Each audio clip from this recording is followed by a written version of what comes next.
നിൽക്കുന്ന നേരം പോരെ ഇത്തിരി ചോറും കറി ഉണ്ടാക്കാൻ? അതെങ്ങനെയാ? എന്റെ ജോലിയുടെ സ്വഭാവം എന്താന്നോ, ഒരു ഓവർസീറുടെ ബുദ്ധിമുട്ടുകൾ എന്താന്നോ, അതൊന്നും നിനക്കറിയേണ്ട കാര്യമില്ലല്ലോ. പിന്നെ ഇടുക്കിയിൽ ഒഴുകണ വെള്ളം ഡാം കെട്ടി തടഞ്ഞ് പൈപ്പിട്ട് താഴേക്ക് എത്തിച്ച് ജനറേറ്റർ ഇറക്കി കറണ്ട് ഉണ്ടാക്കി അത് നാട് മുഴുവൻ കമ്പി വലിച്ച് വീട്ടിലെത്തിക്കുന്ന ജോലി വരെ നിങ്ങൾ ഒറ്റയ്ക്കല്ലേ ചെയ്യണത്? എന്റെ സുഗുണേട്ടാ, എല്ലാവർക്കും പണികളുണ്ട്. വെളിച്ചാകുമ്പോ മുതൽ അന്തി ആവണ വരെ ഞാൻ ഇവിടെ കിടന്ന് വലിക്കണത് നിങ്ങൾ ആരെങ്കിലും കാണുന്നുണ്ടോ?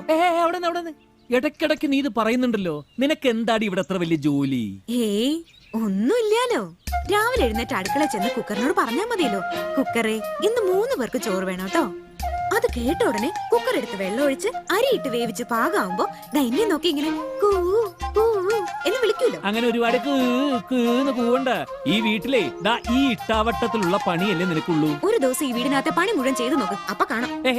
എന്തിനു ഒരു ദിവസം ആക്കുന്നത്? 365 ദിവസം ഇവിടുത്തെ പണി മുഴുവൻ ഞാൻ നോക്കാം. പകരം നീ പുറത്തു പോയിട്ട് ഞമ്മിനുള്ള വക സമ്പാദിച്ചു കൊണ്ടുവരുവോ? എന്തേ ഉത്തരം മുട്ടിപ്പോയോ? ഈ ഷർട്ടും